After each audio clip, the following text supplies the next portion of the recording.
Hello दोस्तों, career hub YouTube channel में आपका स्वागत है। हम UPSI, UP RO, state PCS, SSC और रेलवे एग्जाम्स के लिए जीके जीएस की प्रिपरेशन कर रहे हैं और इसमें अभी हम पढ़ रहे हैं संविधान को यानी कॉन्स्टिट्यूशन को या पॉलिटी को। कल की क्लास में हमने मंत्री परिषद या प्राइम मिनिस्टर से रिलेटेड जितने भी आर्टिकल होते हैं और जितनी भी बातें संविधान में प्रधानमंत्री और मंत्री परिषद से रिलेटेड की गई हैं उन सबको समझ लिया था। आज की क्लास में हमें समझना है संसद या पार्लियामेंट को। इसके पहले जितने भी वीडियो या जितने भी चैप्टर आपको कवर करवाए गए हैं वो सब आपको प्लेलिस्ट में मिल जाएंगे। इसी चैनल पर आपको एक प्लेलिस्ट मिल जाएगी, वहां से जाकर के आप सारे वीडियो देख सकते हैं जितने भी इसके पहले कवर करवाए जा चुके हैं। इसके अलावा अगर आपको इन क्लासेज का पीडीएफ या हैंड रिटन नोट्स चाहिए तो पीडीएफ और नोट्स आपको हमारे टेलीग्राम चैनल पर मिल जाएंगे। टेलीग्राम चैनल का लिंक डिस्क्रिप्शन बॉक्स में मिल जाएगा, तो वहां से जाकर के आप टेलीग्राम चैनल को ज्वाइन कर लीजिए। वहां पर आपको सारे पीडीएफ और नोट्स मिल जाया करेंगे। तो देखिए, आज हमें समझना है संसद या पार्लियामेंट को। इसका जिक्र किया गया है आर्टिकल 79 में, लेकिन इसमें अभी आपको परेशान नहीं होना है। बेसिक बातें जो हैं वो पहले हमें समझनी है, इसके बाद आप अपने आप ही समझ जाएंगे, आपको सब कुछ याद हो जाएगा कि किस आर्टिकल में संसद का या पार्लियामेंट का जिक्र किया गया है। सबसे पहले हमें यह समझना है कि संसद या पार्लियामेंट को 3 भागों में विभाजित किया गया है। जब हमने प्रेसिडेंट यानी राष्ट्रपति चैप्टर को कंप्लीट किया था, हमने उसमें भी देखा था कि जो राष्ट्रपति होता है, जो प्रेसिडेंट होता है, वो कार्यपालिका और विधायिका दोनों का मेंबर होता है। तो ये कार्यपालिका और विधायिका दोनों का अंग होता है। हमने समझा था कार्यपालिका का भी और विधायिका का भी। विधायिका को ही संसद या पार्लियामेंट कहा जाता है। तो इसमें भी हमें ये बात याद रखनी है कि संसद या पार्लियामेंट के 3 अंग होते हैं, उसमें राष्ट्रपति भी एक अंग होता है। तो अगर आपसे पूछा जाए कि पार्लियामेंट के कितने अंग होते हैं, तो 3 अंग होते हैं, राष्ट्रपति, राज्यसभा और लोकसभा। लेकिन यहीं पर अगर आपसे पूछा जाए कि संसद के कितने सदन होते हैं, तो सिर्फ 2 सदन होते हैं, राज्यसभा और लोकसभा। यहाँ पर यही बातें लिखी गई हैं। संसद के अंग अगर आपसे पूछे जाएं तो 3 अंग होते हैं, राष्ट्रपति, लोकसभा और राज्यसभा। संसद के सदन अगर आपसे पूछे जाएं तो 2 सदन होते हैं, लोकसभा और राज्यसभा। इन दोनों शब्दों को आपको अच्छे तरीके से याद रखना है। कंफ्यूज करने के लिए आपको एमसीक्यू में इसी तरह के शब्द दे दिए जाते हैं कि संसद के कितने भाग होते हैं या अंग होते हैं और संसद के कितने सदन होते हैं। तो ये दोनों पॉइंट आपको क्लियर रखने हैं, आपको कंफ्यूज नहीं होना है। फिर देखिए, तीसरा आपको याद रखना है इन सभी के आर्टिकल्स कौन कौन से हैं। संसद का जिक्र किया गया है आर्टिकल 79 में, राज्यसभा का जिक्र किया गया है आर्टिकल 80 में और लोकसभा का जिक्र किया गया है आर्टिकल 81 में। आपको ये तीनों बातें पता होती हैं कि 79 में, 80 में और 81 में संसद, लोकसभा और राज्यसभा की बातें की गई हैं, या लोकसभा, राज्यसभा और संसद का जिक्र किया गया है। पर आपसे जब प्रश्न पूछा जाता है एग्जाम हॉल में, आप कंफ्यूज हो जाते हैं कि कौन से आर्टिकल में संसद आता है, कौन से आर्टिकल में लोकसभा आता है, कौन से आर्टिकल में राज्यसभा आता है। तो आपको इस ट्रिक के माध्यम से इनको याद रखना है। सरला है ट्रिक। ट्रिक में सा से देखिए आपको याद रखना है संसद। सबसे पहले 79 में सा से संसद, रा से राज्यसभा और ला से लोकसभा। फिर क्रम से आपको याद रखना है 79, 80 और 81। तो इस तरह से आर्टिकल आप सरला के माध्यम से याद रखिएगा। 79 में संसद, 80 में राज्यसभा और 81 में लोकसभा। फिर इसके बाद एक प्रश्न आता है, आपसे पूछा जाता है कि संसद की संरचना या संसद की जो व्यवस्था है यानी संसदीय व्यवस्था को किस देश से ग्रहण किया गया है या किस देश के संविधान से ग्रहण किया गया है। तो संसदीय व्यवस्था को हमारे देश में ग्रहण किया गया है ब्रिटेन के संविधान से। हमारे यहाँ संसदीय व्यवस्था कैसी है, तो द्विसदनीय व्यवस्था है, एक लोकसभा होता है और एक राज्यसभा होता है। तो इसी तरह की द्विसदनीय व्यवस्था पाई जाती है ब्रिटेन में। यहाँ पर लोकसभा को कहा जाता है house of Commons, house of Commons यानी कॉमन व्यक्तियों का हाउस, और राज्यसभा को कहा जाता है हाउस ऑफ लॉर्ड्स। तो यहाँ पर भी द्विसदनीय संसद पाई जाती है, द्विसदनीय व्यवस्था पाई जाती है। इसी देश के संविधान से हमारे यहाँ संसद की व्यवस्था को या संसद की संरचना को एक्सेप्ट किया गया है।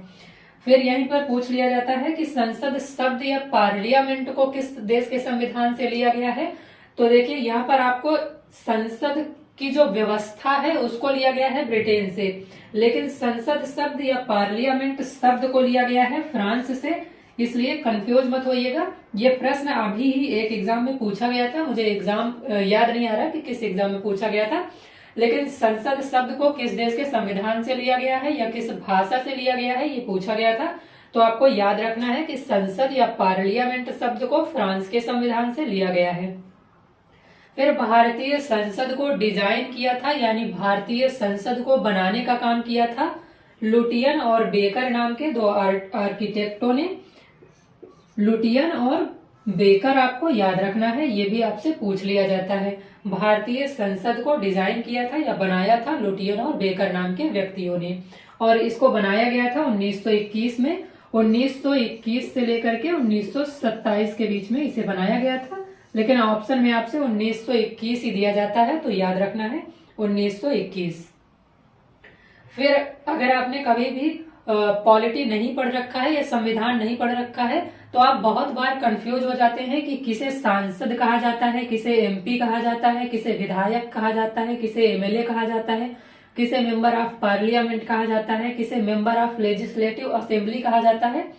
तो यहाँ पर देखिए हमें ये समझना है कि संसद के जो सदस्य होते हैं, चाहे वह लोकसभा का सदस्य हो चाहे वह राज्यसभा का सदस्य हो, अगर वह संसद का सदस्य है तो उसे कहा जाएगा सांसद या member of parliament. Member of parliament को ही शॉर्ट में कह दिया जाता है एमपी।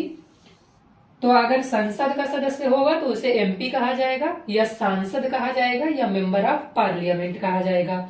लेकिन अगर यही राज्य की विधान सभाएं जो होती हैं उनका सदस्य होगा तो फिर उसे कह दिया जाता है विधायक या मेंबर ऑफ लेजिस्लेटिव असेंबली या एमएलए। ये सारी चीजें जब हम राज्य के विधानमंडल को पढ़ेंगे तब हम समझेंगे।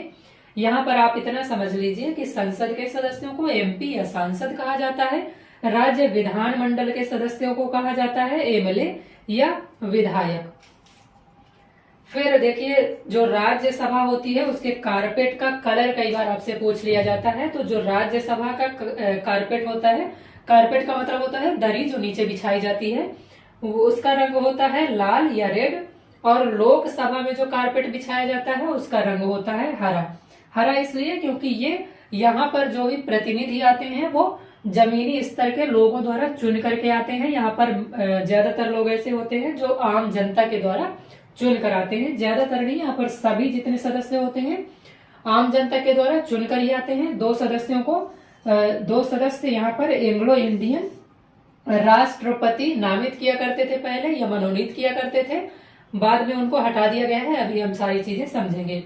तो यहाँ पर क्योंकि जमीनी स्तर से जुड़े लोग होते हैं इसलिए यहाँ का कलर होता है हरा, और लाल रंग थोड़ा लग्जरियस या थोड़ा रॉयल कलर माना जाता है, तो इसलिए राज्यसभा का कलर होता है रेड।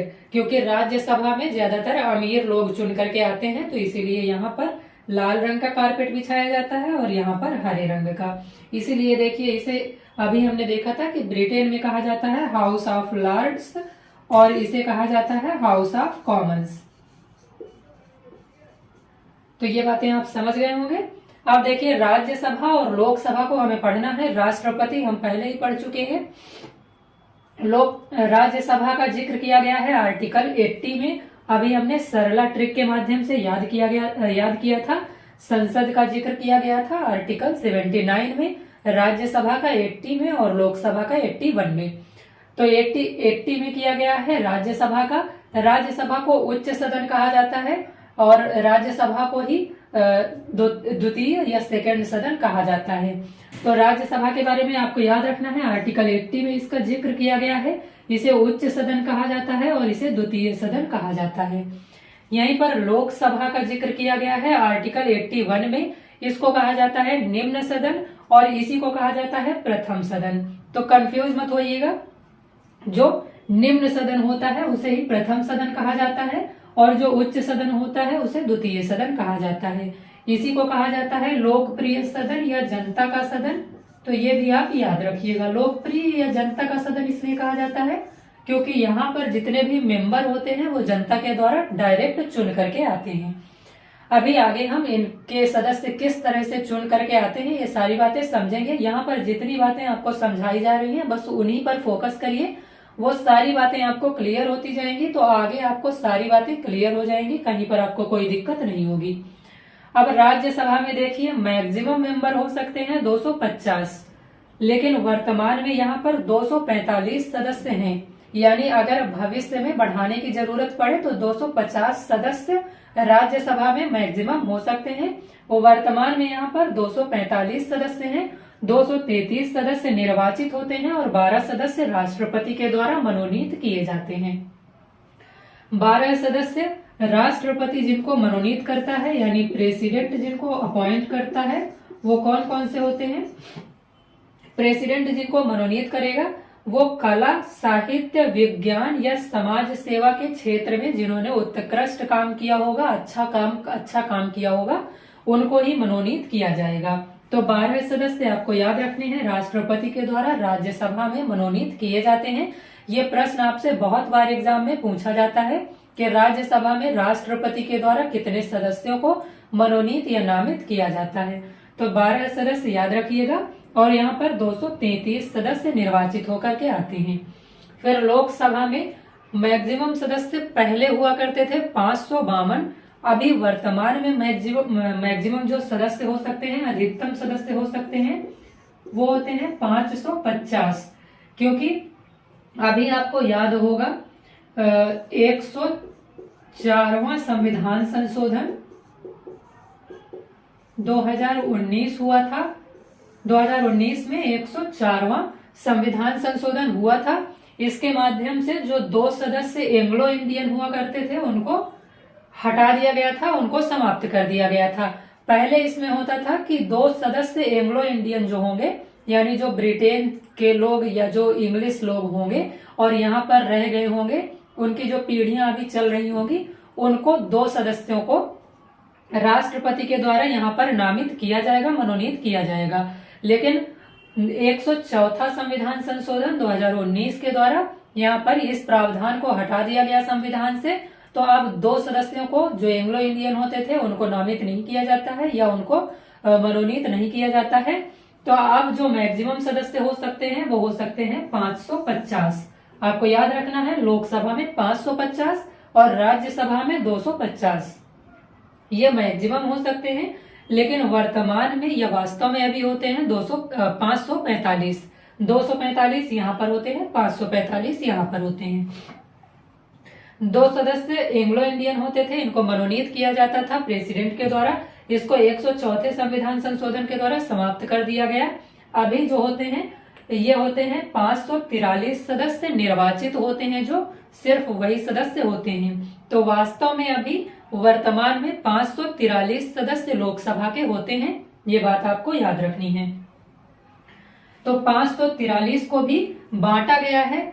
आपको पता है हमारे देश में 28 राज्य और 8 यूटी हैं यानी केंद्र शासित प्रदेश हैं। तो कुछ सीटें दी गई हैं राज्यों को और कुछ सीटें दी गई हैं यूटीज को। तो 543 में 530 सीटें जो हैं वो स्टेट्स को दी गई हैं यानी राज्यों को दी गई हैं और 20 सीटें जो दी गई हैं वो यूटीज को यानी केंद्र शासित प्रदेशों को दी गई हैं। इतनी सीटें मैक्सिमम स्टेट्स को दी जा सकती हैं और इतने सदस्य मैक्सिमम यूटीज से आ सकते हैं। लेकिन वर्तमान में 530 में 524 सदस्य जो हैं वो स्टेट्स से लिए जाते हैं, स्टेट्स के होते हैं, और जो 19 सदस्य हैं वो होते हैं यूटीज के। क्योंकि पहले देखिए यहाँ पर 530 सदस्य राज्यों के हुआ करते थे और 13 सदस्य यूटीज के हुआ करते थे। लेकिन जब से जम्मू और कश्मीर और लद्दाख जो था इसको यूटी बना दिया गया है, तब से यूटीज की संख्या बढ़ जाएगी ऑब्वियसली, क्योंकि यहाँ पर जम्मू कश्मीर और लद्दाख यूटी बना दिए गए हैं। पहले ये स्टेट्स हुआ करते थे, तो यूटी बना दिए गए हैं तो यूटीज की संख्या बढ़ गई यूटीज से यानी केंद्र शासित प्रदेशों से जितने भी सदस्य चुनकर आते हैं वो 19 होते हैं, और राज्यों से 524 सदस्य लोकसभा में चुन करके आते हैं। अभी वर्तमान में 18वीं लोकसभा चल रही है, ये आपको पता होगा, 2024 में ही इलेक्शन हुए थे, आप सबको पता है। तो 18वीं लोकसभा वर्तमान में चल रही है। ये प्रश्न कई बार आपसे करंट अफेयर्स में पूछ लिया जाता है, ये भी आपको याद रखना है। तो ये सारे पॉइंट आपको क्लियर हो गए होंगे। अब हमें लोकसभा और राज्यसभा में अंतर को समझना है।